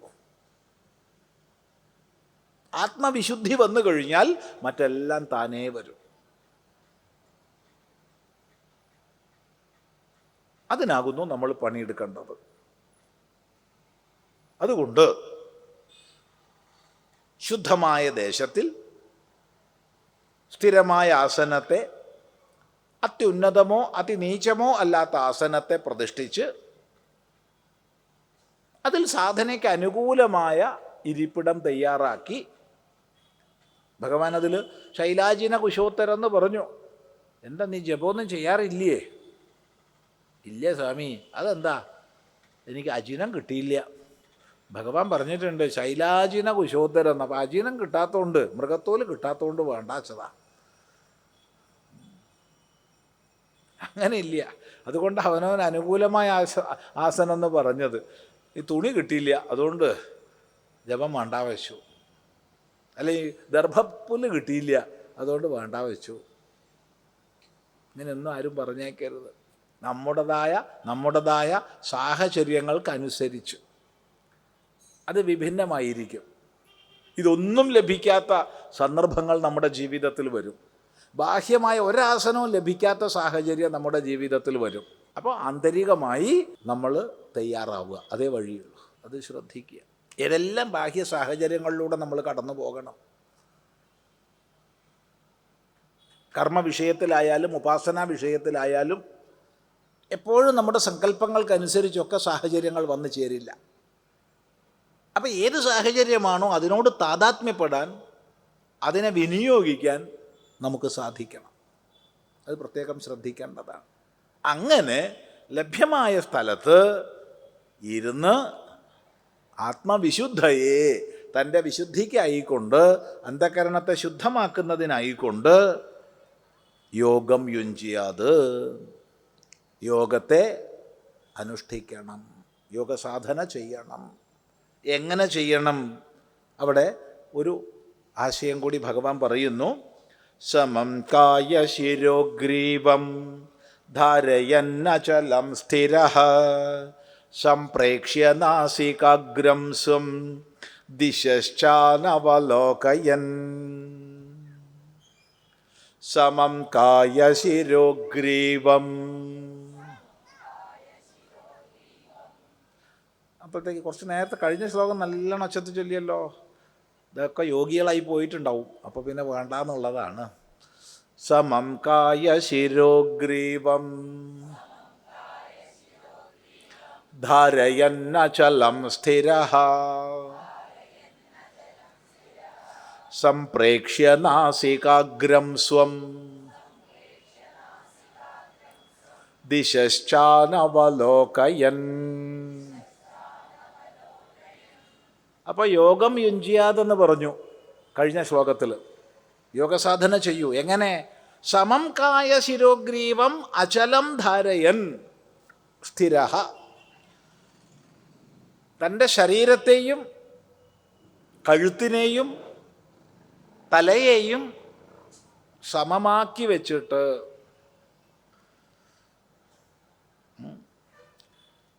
ഇപ്പം നട്ടെല്ല്, കഴുത്ത്, ശിരസ്. ശിരസ്സെന്ന് പറയുമ്പോൾ ഈ കഴുത്തിന് മുകളിലുള്ള ഭാഗം മുഴുവൻ ശിരസ്സാണ്. അപ്പം ഇവയെ നേരെ വെച്ചിട്ട്, അല്ലെങ്കിൽ നമ്മളെ നട്ടെല്ല് നിവർത്തിയേ മതിയാവൂ കേട്ടോ എവിടെയും. അത് വളഞ്ഞാൽ പോയി, അത് വളയരുത്.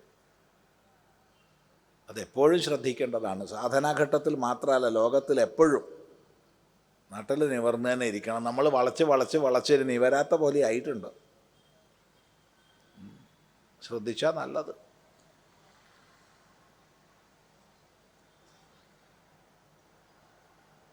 ഇത് സാമാന്യ ഉപദേശമാണ്. എന്താണ് സാമാന്യ ഉപദേശമാണെന്ന് പറഞ്ഞതിൻ്റെ താല്പര്യം?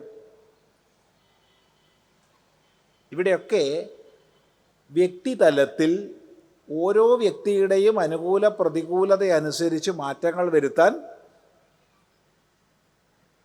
ബാധ്യസ്ഥരാണ് നമ്മൾ. എല്ലാവർക്കും സമം കായ ശിരോഗ്രീവം ഇരിക്കാൻ പറ്റുമോ? ഇല്ല. കാരണം ശരീരഗതമായ രോഗങ്ങൾ നമുക്ക് പലത് വരാം. പല രോഗങ്ങൾ നമുക്ക് വരാം. ജീവിത സാഹചര്യങ്ങളെ കൊണ്ടുള്ള ശരീരഗതമായ പരിവർത്തനങ്ങൾ വരാം. UKG പോകുമ്പോൾ 10 കിലോഗ്രാം ബാഗും പുറത്ത് വെച്ച് സഞ്ചരിക്കാൻ തുടങ്ങിയ പിന്നെ അവനൊക്കെ വലുതായി കഴിഞ്ഞാൽ അവന് നാട്ടിൽ നിവർത്താൻ പറ്റുമോ? എന്താ നിങ്ങളുടെ അഭിപ്രായം? UKGയിലേക്കാണ് കുട്ടി പോണത്. 10 കിലോ ബാഗാ ബാക്കിലുള്ളത്. അവരൊക്കെ നാട്ടിൽ വല്ലപ്പോഴും നിവരുമോ? ഇല്ല. അതിനേക്കാൾ ഭീകരാണ് ഇപ്പോൾ 3 മാസം 4 മാസമായ കുട്ടികളെ ബാക്കിൽ വെച്ചിട്ട് മോട്ടോർ സൈക്കിളിൽ പോണത് കാണാം. അച്ഛനമ്മമാർ കാണുമ്പോൾ സങ്കടം തോന്നും. അത് പറയാൻ അധികാരമില്ല. പറഞ്ഞു കഴിഞ്ഞാൽ അവർ ചോദിക്കുക, എന്നാൽ നീ അങ്ങോട്ട് കൊണ്ടുപോയിക്കോ, അല്ലെങ്കിൽ എനിക്കൊരു കാറ് വാങ്ങിത്തന്നോ എന്നൊക്കെ അടുത്ത വാക്കുണ്ടാവുക. അതുകൊണ്ട് ആരോടും ഒന്നും പറയാൻ വയ്യാത്തൊരു ചുറ്റുപാടാപ്പോൾ. പക്ഷെ കാണുമ്പോൾ സങ്കടം തോന്നും. ചെറിയ കൊച്ചു മക്കളെ മോട്ടോർ ബൈക്കിൻ്റെ ബാക്കിൽ കൊണ്ടുപോവുക. എന്തിനാ അവരിങ്ങനെ ചെയ്യണത്? കുറച്ചൊന്ന് വലുതായിട്ട് പോരെ? സ്വയം ബാലൻസ് ചെയ്യാനുള്ള കഴിവ് കുട്ടിക്ക് വരണ്ടേ? എന്നിട്ട് പോരെ ഈ ജാതി അഭ്യാസങ്ങൾ ചെയ്യിപ്പിക്കുക? വിഷമാവും കാണുമ്പോൾ. അപ്പം സമം കായ ശിരോഗ്രീവം എന്ന് പറഞ്ഞത് സാമാന്യ നിയമമാണ്, വിശേഷമായി പരിവർത്തനപ്പെടുത്തേണ്ടതാണ്. ഇത് പറയുമ്പോൾ ഒരിക്കൽ കൊളത്തൂർ അദ്വൈതാശ്രമത്തിൽ ഒരു വേദാന്ത ക്ലാസ് കിട്ടിയ സന്ദർഭത്തിനൊരു പരസ്യം പറയാലോ. എല്ലാ അവസാന ഞായറാഴ്ചയും വേദാന്ത ക്ലാസ് ഉണ്ട്. രാവിലെ 9:30 തുടങ്ങും, വൈകുന്നേരം ഒരു 4, 4:15, 4:30 ആകുമ്പോൾ തീരും. എല്ലാ അവസാനത്തെ ഞായറാഴ്ചയും. എല്ലാവർക്കും സ്വാഗതം. ഏതായാലും അത്തരം ഒരു ക്ലാസ്സിൽ ഒരിക്കൽ എന്തോ ശൗചം എന്നുള്ളൊരു വിഷയത്തെക്കുറിച്ച് പ്രതിപാദിച്ചപ്പോൾ നമ്മൾ പറഞ്ഞു, എന്തൊരു കഷ്ടം അത്. ശൗചം, പ്രാഥമികമായിട്ടുള്ള ശൗചം പോലും നമുക്കില്ല. ഇരുന്ന് മൂത്രമൊഴിക്കണമെന്ന് പോലും അറിയില്ല. അങ്ങനത്തെ ഒരു ലോകമായിട്ടുണ്ട് ഇന്ന്. നിന്നിട്ട് മൂത്രമൊഴിക്കുക. കൊച്ചു കുട്ടികളാവുമ്പോൾ തന്നെ നമ്മൾ പഠിച്ചിട്ടുണ്ട്, നിന്നു നീ മൂത്രമൊഴിക്കരുതേ, കാലിൽ തെറിക്കില്ലേ നാണമില്ലേ, അല്ലേ? മുത്തശ്ശി ചോദിച്ചിട്ടുണ്ട്. അതുകൊണ്ട് നിന്ന് മൂത്രമൊഴിക്കരുത്, ഇരുന്നിട്ട് മൂത്രമൊഴിക്കണം എന്ന് പറഞ്ഞു തന്നിട്ടുണ്ട്. ഇത് നിന്നിട്ടാണ്. എന്തൊരു കഷ്ടം അത്. ഇനി അത് കഴിഞ്ഞാലൊരു ശൗചമുണ്ടോ? ഒന്ന് കഴുകുമോ? അതും ഇല്ല. മൂത്രമൊഴിച്ചാൽ കഴുകണമെന്ന് പോലും അറിയില്ല. എന്ന് മാത്രമല്ല, നമ്മൾ സ്വന്തം അനുഭവം പറഞ്ഞു കൊടുത്തു. ഒരിക്കൽ ആശ്രമത്തുനിന്ന് പോയി 2, 3, 4 ബസ് മാറി കയറി പ്രഭാഷണ സ്ഥലത്തെത്തി. എത്തുമ്പോഴത്തേക്ക് മൂത്രമൊഴിക്കാൻ അങ്ങനെ തിരക്കായിട്ടുണ്ട്. ഇപ്പോൾ ക്ഷേത്രത്തിൻ്റെ ഗേറ്റിലെത്തി. പ്രസിഡൻറ്റും സെക്രട്ടറിയും കാത്തു നിൽക്കുന്നുണ്ട് ചിദാനന്ദ ഗുരുസ്വാമിയെ. പറഞ്ഞു, നിങ്ങൾ അകത്തേക്ക് വരലൊക്കെ പിന്നെ ആവാം. അപ്പോൾ വിശാലമായ പറമ്പുകളുണ്ട് അവിടെ ഇഷ്ടം പോലെ, ഗ്രാമമാണ്. നിങ്ങളൊരു ചെറിയൊരു പാട്ടയിൽ കുറച്ച് വെള്ളം തരുമോ? ഉടനെ അവർ ഓടിപ്പോയി വെള്ളം കൊണ്ടുതന്നു. ആ പാട്ടയിൽ വെള്ളം എടുത്തിട്ട് നമ്മൾ മൂത്രമൊഴിക്കാൻ പോവുക. അപ്പോഴവർ പരസ്പരം പറയുക, ഇയാൾ മാപ്പിളയാണോ? സത്യമായിട്ടും നമ്മൾ കേൾക്കുകയാണത്. ഒരു ക്ഷേത്ര കമ്മിറ്റിയുടെ പ്രസിഡൻ്റാ, സെക്രട്ടറിയാ. അവർക്ക് പോലും അറിയില്ല എന്ത് മൂത്രം ഒഴിച്ചാൽ ശൗചം ചെയ്യണം, കഴുകണം. എവിടെ എത്തി നമ്മൾ? പിന്നെ മറ്റുള്ളവരുടെ കഥ എന്ത് പറയാനാ? ഇതാവസ്ഥ. അപ്പോൾ ഇതൊക്കെ കണ്ടു പറഞ്ഞു. അത് കഴിഞ്ഞ് അടുത്ത വിഷയത്തിലേക്ക് കടന്നു. വേദാന്ത ക്ലാസ് കഴിഞ്ഞു, നമ്മൾ പിരിഞ്ഞു. അന്ന് വൈകുന്നേരം ഇവിടെ ഒരു പ്രഭാഷണമുണ്ട്. അപ്പോൾ ആശ്രമം വാഹനത്തിൽ പോവുകയാണ്. അപ്പം നമ്മളെ കൂടെ ഒരാൾ ഇരിക്കുന്നുണ്ട്, XYZ ആരോ ആട്ടെ. അയാൾ ഈ പ്രഭാഷണമൊക്കെ കേട്ട് ആവേശഭരിതനായിരിക്കുകയാണ്. ശൗചം അത് ഇത് എന്നൊക്കെ പറഞ്ഞിട്ട്. അങ്ങനെ നമ്മൾ പോണ സമയത്ത് റോഡ് സൈഡ് ഒരാൾ നിന്ന് മൂത്രം ഒഴിക്കുന്നുണ്ട്. ഒട്ടന കക്ഷി, ഇയാൾക്ക് ഒരു ബന്ധമില്ല, അതാരാണെന്നറിയില്ല, അയാൾ എന്തിനാ നിൽക്കണമെന്നറിയില്ല, ഒന്നും അറിയില്ല. പക്ഷെ നിന്ന് മൂത്രം ഒഴിക്കുക. ഒട്ടനെ ഇയാൾക്ക് ധാർമ്മിക രോഷം വന്നു. സ്വാമി കണ്ടില്ലേ, എന്ത് സംസ്കാരമില്ലാത്തവരാണ്, നിന്ന് മൂത്രം ഒഴിക്കുന്നു. ഞാൻ ചോദിച്ചു, സഹോദര, അയാൾക്ക് ഇരിക്കാൻ പറ്റുമോ നിങ്ങൾ അറിയോ? അയാൾക്ക് കാലിൻ്റെ മുട്ടിന് വല്ല രോഗമുണ്ടോ എന്ന് നിങ്ങൾ അറിയോ? അയാൾക്ക് ഇരിക്കാൻ പറ്റാത്ത വല്ല ദീനം ഉണ്ടോ എന്ന് നിങ്ങൾ അറിയോ? എങ്ങനെയാണ് ഒരു മനുഷ്യനെ നിങ്ങൾ കുറ്റപ്പെടുത്തുക? അയാൾ എത്ര കഷ്ടപ്പെട്ടിട്ടാണ് അവിടെ നിൽക്കണമെന്ന് നിങ്ങൾക്കറിയോ? ഇനി അയാൾക്ക് പ്രൊസ്ട്രേറ്റ് വല്ല രോഗങ്ങളുണ്ടെങ്കിൽ എത്ര കഷ്ടപ്പെട്ടിട്ടായിരിക്കും അയാൾ മൂത്രമൊഴിക്കാൻ വേണ്ടി ശ്രമിക്കുന്നത്? ഇതാണ് ഞാൻ പറഞ്ഞത്, സാമാന്യങ്ങളായ നിയമങ്ങൾ എല്ലായിടത്തേക്കും കൊണ്ടുപോകരുത്. ബാക്കി എല്ലാ അനുകൂലതകളും ഉണ്ടെങ്കിൽ മാത്രമേ ഇത്തരം ഉപദേശങ്ങളെ നമ്മൾ സ്വീകരിക്കാൻ പാടുള്ളൂ. പ്രത്യേകം ശ്രദ്ധിക്കുക. എത്രയോ പേരെ കാറ്റ് പോവാറുണ്ട് പ്രതിവർഷം. അത് ഇവിടുന്ന് കേരളത്തിലെ സംബന്ധിച്ച് ദിവസം രാവിലെ കുളിച്ച് ജപിക്കണം എന്നൊക്കെ ശീലിച്ചു. അങ്ങനെ ഹിമാലയത്ത് പോയി, അല്ലാതാണിപ്പാ ഒറ്റ കുളിയാവൻ വടിയായിപ്പോ. അതെ, എത്രയോ പേരുണ്ട്. ഈ അവിടെ ചെല്ലുമ്പോൾ അവിടുത്തെ നിയമം, ഇവിടെ ഇരിക്കുമ്പോൾ ഇവിടുത്തെ നിയമം. എത്ര പേരാന്നറിയോ? എത്രയോ ചെറുപ്പക്കാർ ഞാൻ കണ്ടിട്ടുണ്ട്, ഗംഗയിലേക്ക് ഒരൊറ്റ ചാട്ടാ നീന്തലും. പാടില്ല. അവിടുത്തെ തണുത്ത വെള്ളം നമുക്ക് പരിചയമുള്ളതല്ല. കൊച്ചി പോയി കഴിഞ്ഞാൽ നീന്താൻ പറ്റില്ല. പിന്നെ ഒഴുക്കിൽ പോയിട്ട് എങ്ങോ എത്തും, കഴിഞ്ഞു, കഥ കഴിഞ്ഞു. അതിന് ഗംഗയെ കുറ്റം പറഞ്ഞിട്ട് കാര്യമില്ല. എത്രയോ പേരുണ്ട് അങ്ങനെ ചെയ്യുന്നത്, അവർക്ക് അറിയാഞ്ഞിട്ടാണ്. അപ്പം അതുകൊണ്ട് ഇത്തരം നിയമങ്ങൾ സാമാന്യ നിയമങ്ങളല്ല എന്ന് മനസ്സിലാക്കണം. അത് സന്ദർഭമനുസരിച്ച് വിശേഷമായി സ്വീകരിക്കപ്പെടേണ്ടതാണ്. സമാനത മാത്രം ഇവിടെ പറഞ്ഞു. അപ്പോൾ സമം കായ ശിരോഗ്രീവം ധാരയൻ. ചിലർക്ക് അങ്ങനെയൊക്കെ ഇരുന്നാൽ അങ്ങനെ വേദന ഉണ്ടാവും, അവരങ്ങനെ ഇരിക്കരുത്. എങ്ങനെയാണോ അനുകൂലം അങ്ങനെ ഇരിക്കുക. ചിലർക്ക് ഇരിക്കാനേ പറ്റില്ല, അവർ കിടന്നോളുക. ചിലർക്ക് കിടക്കാനേ പറ്റില്ല, അവർ നടന്നോളുക. എങ്ങനെയാണോ അവൻ അനുകൂലം അത് അങ്ങനെ ചെയ്യാം. സമം കായ ശിരോഗ്രീവം ധാരയൻ അചലം സ്ഥിരഃ. അചലം ധാരയൻ. അപ്പം ചിലർ ചിന്തിക്കും, ഈ സമം കായ ശിരോഗ്രീവം എന്ന് പറഞ്ഞാൽ പിന്നെ എന്തിനാ അചലം എന്ന് പ്രത്യേകിച്ച് പറഞ്ഞത് എന്ന് ചിലരെങ്കിലും ചിന്തിക്കും. അതിന് മറുപടി, നമ്മളൊക്കെ ചെറിയ കുട്ടികളാവുമ്പോൾ LP സ്കൂളിൽ പഠിക്കുമ്പോൾ ഒരു 1-ാം ക്ലാസ് 2-ാം ക്ലാസ്സിലൊക്കെ ഓർമ്മയില്ലേ? ഇങ്ങനെ അടിയിരുന്ന ഓർമ്മ ഉണ്ടോ ബെഞ്ചിൽ? ഇല്ല? എനിക്കൊക്കെ നല്ല ഓർമ്മയുണ്ട്. ഇങ്ങനെ ആടും. അവിടെ തലയും കഴുത്തും ഉടലും നേർക്കാണ്, അതിന് യാതൊരു മാറ്റവും ഇല്ല. പക്ഷേ ഇങ്ങനെ ആടിക്കൊണ്ടേയിരിക്കും. അത് വയ്യ. അചലം ധാരയം, ചലനരഹിതമായി ധരിച്ചുകൊണ്ട്. സ്ഥിരഹ, സ്ഥൈര്യത്തെ നേടിയവൻ, സ്ഥിരതയെ നേടിയവൻ എന്തു ചെയ്യണം? സംപ്രേക്ഷ്യ നാസികാഗ്രം സ്വം. തൻ്റെ മൂക്കിൻ്റെ തുമ്പത്ത് നോക്കിയിട്ട്, മറ്റവൻ്റെയോ മൂക്കിൻ്റെ തുമ്പത്തല്ല, തൻ്റെ മൂക്കിൻ്റെ തുമ്പത്ത് നോക്കിയിട്ട്. ഇതെന്തിനാ സ്വാമി ഇങ്ങനെ മൂക്കിൻ്റെ തുമ്പത്ത് പറയണത്? വേറെ എവിടെയെങ്കിലും പറഞ്ഞൂടെ? വേറെ എവിടെയാ പറയുക? ഭഗവതിയുടെ ചിത്രത്തിലേക്ക് നോക്കിയിട്ട്, അല്ലെങ്കിൽ ഭഗവാന്റെ ചിത്രത്തിലേക്ക് നോക്കിയിട്ട് എന്ന് പറഞ്ഞാൽ അതിൽ വിശ്വാസമുള്ളവർക്കല്ലേ പറ്റുള്ളൂ, അല്ലാത്തവർക്ക് പറ്റുമോ? ആശ്രമത്തിലൊരു ചെറുപ്പക്കാരൻ വന്നിരുന്നു, കുറേ കൊല്ലായി. അയാൾ പറഞ്ഞു, സ്വാമി ഞാൻ 10-ാം ക്ലാസ്സൊക്കെ കഴിഞ്ഞു, ഇപ്പോൾ 11-ാം ക്ലാസ്സിലാണ്. പഠിത്തത്തിൽ തീരെ ഏകാഗ്രത കിട്ടണില്ല. ഏകാഗ്രത കിട്ടാനുള്ള എന്തെങ്കിലും ഒരു വഴി സ്വാമി ഉപദേശിച്ചു തരണം. എന്താ അവന് പറഞ്ഞു കൊടുക്കുക? പഠിത്തത്തിലൊക്കെ ശ്രദ്ധിക്കൂ, അതൊക്കെ ഞാൻ ശ്രദ്ധിക്കുന്നുണ്ട്, ശ്രദ്ധിക്കാത്ത കുറവൊന്നുമില്ല. പക്ഷെ വേണ്ടോണം ഏകാഗ്രത കിട്ടണില്ല, എന്ത് ചെയ്യും? ഞാൻ ചോദിച്ചു, നിങ്ങളുടെ വീട്ടിൻ്റെ അടുത്ത് ഏതെങ്കിലും ക്ഷേത്രമുണ്ടോ? നല്ല ക്ഷേത്രം, ശാന്തമായി, അധികം ബഹളങ്ങളൊന്നും ഇല്ലാതെ ഏകാന്തതയോടുകൂടി പ്രാർത്ഥിക്കാൻ പറ്റുന്ന ഏതെങ്കിലും ക്ഷേത്രമുണ്ടോ? എനിക്കതിലൊന്നും ഒരു വിശ്വാസമില്ല. സാരമില്ല, പോട്ടെ. ദിവസം കുറച്ച് നാമം ജപിക്കാമോ? ഓം നമ ശിവായ, അല്ലെങ്കിൽ ഓം നമോ നാരായണായ, എന്തെങ്കിലും ഒരു നാമം. ഇന്നതൊന്നുമില്ല. ഓം മഹാദേവിയെ നമ, എന്തെങ്കിലും. അയ്യേ, എനിക്ക് തീരെ ശരിയാവില്ല സ്വാമി, അതും പറ്റില്ല. എന്തെങ്കിലും ദേവതാ ചിത്രങ്ങൾ മുമ്പിൽ വെച്ചിട്ട് മനസ്സിൽ ഉറപ്പിക്കാൻ പറ്റുമോ? അതൊക്കെ ആൾക്കാർ വരച്ചതല്ലേ സ്വാമി, അതും പറ്റില്ല. പെട്ടെന്ന് നമുക്കൊരു ബുദ്ധി തോന്നി, ഈ ശ്ലോകം ഓർമ്മ വന്നു.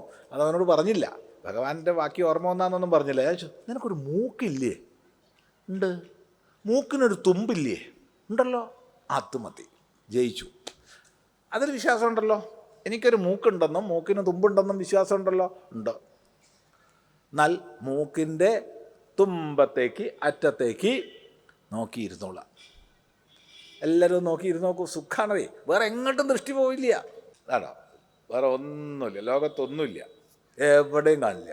ഇതിനനുസരിച്ചാണ് ഫിറ്റ് ചെയ്ത് മൂക്ക്. ഇത് വേറെ എവിടെയൊക്കെ ഫിറ്റ് ചെയ്യായിരുന്നു മൂക്കിനെ? ഒന്ന് ആലോചിച്ച് നോക്കൂ. ഇപ്പോൾ ശ്വാസോച്ഛ്വാസം ചെയ്യാൻ മാത്രമാണെങ്കിൽ ഏറ്റവും നല്ലത് ഇവിടെ എങ്ങാണ്ടായിരുന്നു മൂക്കിനെ, എൻ്റെ അഭിപ്രായത്തിൽ. തലയുടെ മുകളിലൊരു മൂക്ക്. എന്നാൽ തലമുടി കൊണ്ട് അതിനെ മറയ്ക്കുകയും കൂടി ചെയ്താൽ നല്ല ഫിൽറ്ററിങ്ങും നടക്കും. ഒരു പൊടിപടലും അകത്ത് കയറാതെ സുഖമായിട്ട് ഇവിടെ മതിയായിരുന്നു. അത് ഇവിടെ തന്നെ വെച്ചെന്തിനാ? അത് രണ്ട് കണ്ണിൻ്റെയും താഴത്തേക്ക്. അതല്ലാട്ടോ മൂക്കിൻ്റെ അത് വെച്ചതിൻ്റെ ഉദ്ദേശം വേറിയാ. അത് വായയിലേക്ക് പോണ ആൾക്കാരെ മണത്തിട്ട് പറ്റണതാണോ പറ്റാത്തതാണോ നിശ്ചയിച്ചിട്ട് അകത്തേക്ക് കടത്തി വിടാനാണ് ഇവിടെ വെച്ചത്. പ്രത്യേകം ശ്രദ്ധിക്കുക. അതുകൊണ്ട് തന്നെ ഞെക്കിയിട്ടൊന്നും കഴിക്കരുത്. എവൻ്റെ പാസ് കിട്ടിയാൽ മാത്രമേ അകത്തേക്ക് സാധനം കടത്തി വിടാൻ പാടുള്ളൂ. അതാണ് ശരി. എങ്കിലും ഇങ്ങനെയും കൂടി നമുക്ക് ആലോചിക്കാമല്ലോ. സാധകന്മാർക്ക് ഇങ്ങനെ മൂക്കിൻ്റെ തുമ്പത്തേക്ക് നോക്കാനാ അവിടെ വെച്ചതെന്ന് പറഞ്ഞൂടെ? ആരാ പറഞ്ഞൂടാന്ന് പറയും? ആർക്കെങ്കിലും അങ്ങനെ പറയാൻ പറ്റില്ല എന്ന് പറയാൻ ധൈര്യമുണ്ടോ? അപ്പോൾ അവിടെ നോക്കിക്കോളുക. മറ്റേടത്ത് നാമത്തിൽ വിശ്വാസമില്ല പറയാം, രൂപത്തിൽ വിശ്വാസമില്ല പറയാം, ദേവതയിൽ വിശ്വാസമില്ല എന്ന് പറയാം. ഇത് വിശ്വാസമില്ല എന്ന് പറയാൻ വയ്യല്ലോ. അതാ ഭഗവാൻ പറഞ്ഞ് സംപ്രേക്ഷ്യ നാസികാഗ്രം സ്വം. ചിലരെങ്കിലും പറയും, സ്വാമി ഈ ഭ്രൂമധ്യം പറഞ്ഞൂടെയിരുന്നോ? ചിലർ ചോദിക്കും, ഭ്രൂമധ്യം പറഞ്ഞൂടെയിരുന്നോ? അപ്പം കാത്തിരുന്നോളൂ, പറയാൻ പോണുണ്ട്. 8-ാം അധ്യായത്തിൽ പറയാൻ പോണുണ്ട്, അവിടെ പഠിക്കാം. പക്ഷെ ഇവിടെ വേണ്ട. സാധനാഭ്യാസം ആരംഭിക്കുന്ന ഘട്ടത്തിൽ ഭ്രൂമധ്യം ഉപദേശിക്കുന്നത് ഉചിതമല്ല. പ്രത്യേകം ശ്രദ്ധിക്കുക. ഭ്രൂമധ്യം ആരംഭഘട്ടത്തിൽ ഉപദേശിച്ചാൽ അതിന് പല ക്ലേശങ്ങളും ഉണ്ട്. തലവേദന, അസ്വസ്ഥതകൾ പലതും വരും. അതുകൊണ്ട് ഒരിക്കലും ഗുരുനാഥന്മാർ സാധന ആരംഭം ചെയ്യുന്ന ഒരാൾക്ക് ധാരണാഭ്യാസം ചെയ്യാൻ ഭ്രൂമധ്യം പറഞ്ഞു കൊടുക്കാറില്ല. എല്ലാവർക്കും അനായാസേന ശ്രദ്ധിക്കാൻ പറ്റുന്നതാണ് ഈ മൂക്കിൻ്റെ അഗ്രം. അതിനാ മനുഷ്യൻ ഇങ്ങനെ അഗ്രം ഉണ്ടാക്കിയത്. മൂക്ക് ദിശിഷ്ട അനവലോകയൻ, ചുറ്റുപാട് നോക്കാതെ അവിടെ എന്താ നടക്കുന്നത്, അപ്പുറത്തെന്താ നടക്കുന്നത്, അവളെന്താ ചെയ്യണത്, അവനെന്താ ചെയ്യണത്, അവൻ വേണ്ട പോലെ ജപിക്കുന്നുണ്ടോ, എന്താണ്. നമ്മൾ വളരെ വളരെ പ്രിയപ്പെട്ട ഒരാളുണ്ടായിരുന്നു. അദ്ദേഹം ഇപ്പോൾ ഇല്ല, മരിച്ചുപോയി. ഇദ്ദേഹം എങ്ങനെയാ വെച്ചാൽ എല്ലാ മാസവും ക്ലാസ്സിന് കഷ്ടപ്പെട്ട് വരും. ക്ലാസ്സിന് വന്നു കഴിഞ്ഞാൽ വളരെ ശ്രദ്ധിച്ചായിരിക്കും ആൾക്കാർ ഇരിക്കണത്. ഓരോരോ ആൾക്കാരുടെ അടുത്ത് പോകും, തോണ്ടും. വളരെ ശ്രദ്ധിക്കണം കേട്ടോ, നല്ല ക്ലാസ്സാണ്. എന്ത് നോക്കണേ, ഇയാൾ പാവം മുഴുവൻ സമയവും ഇങ്ങനെ കഴിയും. ഓരോരുത്തരുടെ അടുത്ത് പോയിട്ട് തോണ്ടി വിളിച്ചിട്ട് നല്ല ശ്രദ്ധിച്ചോളൂ കേട്ടോ, സ്വാമിയുടെ ചിദാനന്ദപുരി സ്വാമി നല്ല ക്ലാസ്സാണ്. ഞാൻ ആലോചിക്കും, എന്തിനാത് ഇയാൾ ഇത്രയും കഷ്ടപ്പെട്ട് 2-3 ബസ്സൊക്കെ മാറിക്കയറി വരണത്? അയാൾക്കൊരു സുഖം. അയാൾ ആരെയും ഉപദ്രവിക്കണം എന്ന് വിചാരിച്ചിട്ടല്ല. അത് പ്രത്യേകം ശ്രദ്ധിക്കണം. അതാണെന്ന് വെച്ചാൽ നമുക്ക് മനസ്സിലാവും, ഇത് ഉപദ്രവിക്കാനല്ല, മറിച്ച് ശ്രദ്ധിച്ചോളൂ എന്ന് പറയാണ്. എനിക്കിത്ര വയസ്സായി, ഇനിയിപ്പോൾ ഞാൻ പത്ര ശ്രദ്ധിച്ചിട്ട് കാര്യമൊന്നുമില്ല, നീയെങ്കിലും ശ്രദ്ധിക്ക് എന്ന മട്ടിലാണ് ഓരോരുത്തരെ തോണ്ടി വിളിച്ചിട്ട് പറയുക. അദ്ദേഹത്തിന് ആ കാലത്തൊരു 10-85 വയസ്സുണ്ടായിരുന്നു ഈ പറയണ സന്ദർഭത്തിൽ. അപ്പോൾ ദിശശ്ച അനവലോകയൻ, അവനെന്താ ചെയ്യണത്, അവളെന്താ ചെയ്യണത്, അവിടെ എന്താ ഇവിടെ എന്താണെന്നൊന്നും ചിന്തിക്കാൻ പോണ്ട, ഒന്നും നോക്കണ്ട. ഈ മൂക്കിൻ്റെ തുമ്പത്തേക്കായിട്ട് ഉറപ്പിച്ചോളൂ. അങ്ങനെ ഉറപ്പിച്ചിട്ട് എന്ത് വേണം? ആത്മവിശുദ്ധയെ യോഗം യുഞ്ജ്യാത്. ഇത് ധാരണയാണ്. പ്രത്യേകം ശ്രദ്ധിക്കണം. ഇന്നത്തെ കാലഘട്ടത്തിൽ പലരും ധാരണയെയും ധ്യാനത്തെയും തിരിച്ചറിയാത്തവരാണ്. ഒരുപാട് പേര് ധാരണാഭ്യാസം ചെയ്യുന്നവർ ഞാൻ ധ്യാനം ചെയ്യുന്നു എന്നൊക്കെ പറയാറുണ്ട്. ധ്യാനവും ധാരണയുള്ള വ്യത്യാസം മനസ്സിലാക്കണം. അത് പറഞ്ഞുകൊണ്ട് നമുക്ക് നാളെ തുടരാം. ഓം ഗുരുർബ്രഹ്മാ ഗുരുർവിഷ്ണു ഗുരുർദേവോ മഹേശ്വരഃ ഗുരു സാക്ഷാത് പരം ബ്രഹ്മ തസ്മൈ ശ്രീ ഗുരവേ നമഃ. ഓം ഓം ഗുരുർബ്രഹ്മാ ഗുരുർവിഷ്ണു ഗുരുർദേവോ മഹേശ്വരഃ ഗുരു സാക്ഷാത് പരം ബ്രഹ്മ തസ്മൈ ശ്രീ ഗുരവേ നമഃ. ഓം